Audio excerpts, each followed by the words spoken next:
So with this hack, this little chap will marry a sound system, your phone, your sat-nav and your rear view cameras to form a high-spec, low-cost infotainment system that can hold its own against many of those found in the top-end cars.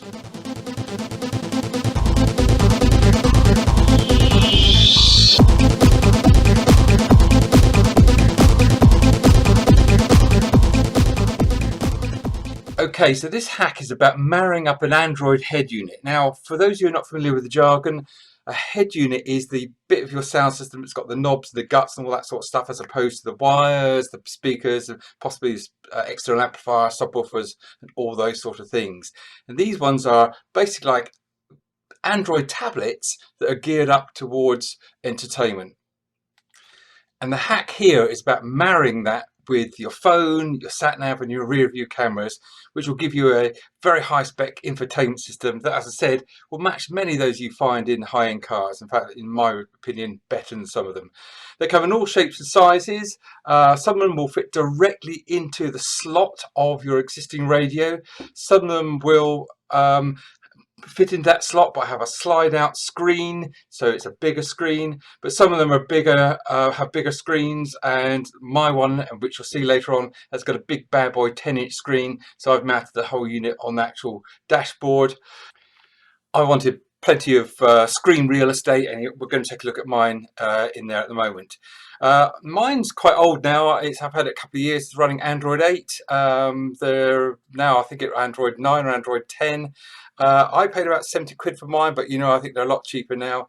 Like a lot of these electronic things, they're coming down in price. Sony make them, Pioneer make them, but I bought a generic Chinese one off of Wish, I think it was, and they're a great bit of kit.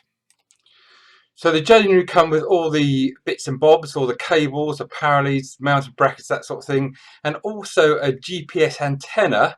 So you actually stick that to your windscreen, so you get a very good GPS signal for your sat-nav, which is great because, of course, you're in a metal box, and that really helps to have that thing right on the windscreen where there's no metal getting in the way of the signal. There's also an RCA input cable for your camera. Now, if you're like me, you've got more than one camera, and actually I've got 3, you're going to need a way of getting those 2 or 3 signals into that single port, and for that I used an RCA splitter. You can get these RCA splitters off of eBay. The cheapest chips are about a tenner, 15 max, and basically because I've got 3 cameras, I needed 3 inputs. So what you do is you basically put your 3 cameras into the input of the RCA splitter, and from the output that goes into the input on your head unit. Right, let's have a look at my kit in the van. Alright, so there is my Android head unit mounted on my dash. Nice big 10-inch display, loads of real estate there, and you'll see it's great for the sat-nav and the cameras, that sort of thing. Okay, I couldn't fit it into where the radio provision was, but who cares? So it's an Android tablet essentially. So you've got touch screen, you can scroll down, all these menu items you can customize, no problem there. So you've got the radio. Disappointment on this particular one is there's no RDS, so let's have a look. Bit sluggish. So you've got your buttons, big buttons you can press, but you haven't got the actual names of the stations on there, which is a bit of a shame. That is the inbuilt music app. Let's see what we've got playing on there at the moment. Let's have a look. It's a little bit sluggish and coming up. We've got Dub Pistols. Okay, now I don't know if you can hear this.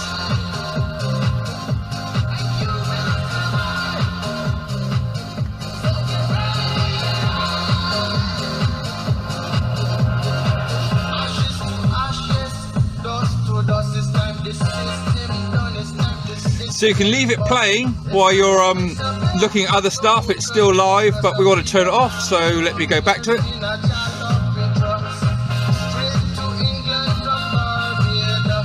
There you go. Bit of dub there. Okay, so now the quality is pretty good, I think, but if you're an audiophile, there are the provisions to go out into an external amplifier and subwoofer and all that sort of stuff. So you've got I kind of got 3 sat-nav applications there. There's Google Maps, Sargent Truck and Copilot. Let's click on Sargent Truck, one I'm liking at the moment, so you can navigate to places you want to go. There you go. Usual sort of stuff with sat-nav, but of course it's a nice big real estate there. 10 inches. Let's move on. What else we got here? Phone. It's hands-free. It's married to your phone, so nice big buttons. The phone rings, you can just answer it, and there you go, you've answered it. Obviously you don't want to be dialing while you're driving, but big numbers there. You've got your contact book, all sorts of stuff there. Let's go back out of that. And because, oh sorry, I got into settings there by mistake. Let's go back out.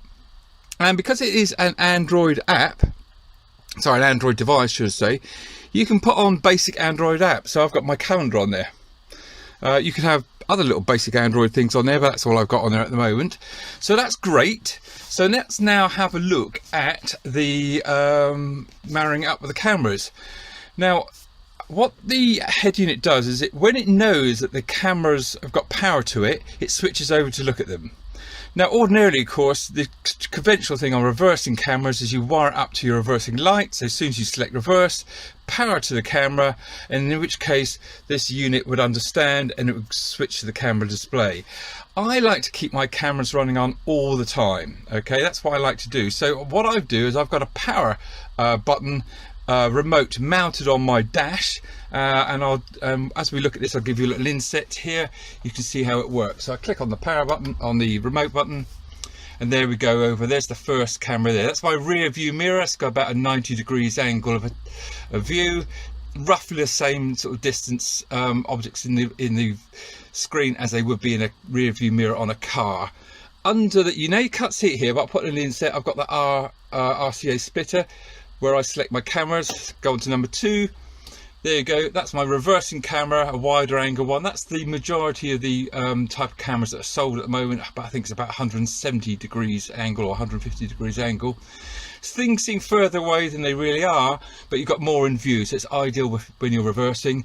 But I've got a third one, which is a bumper camera looking downwards. So if I'm reversing, trying to park up, I just make sure I don't knock any kids over or anything like that. So all jolly good. Back to my driving camera, switch the power button remote on my dash, and back to the head unit. So there you go, excellent bit of kit. I mean, it really is. I've had mine a couple of years now, and it's one of the best hacks I've done, and for the money you get a really good bit of kit.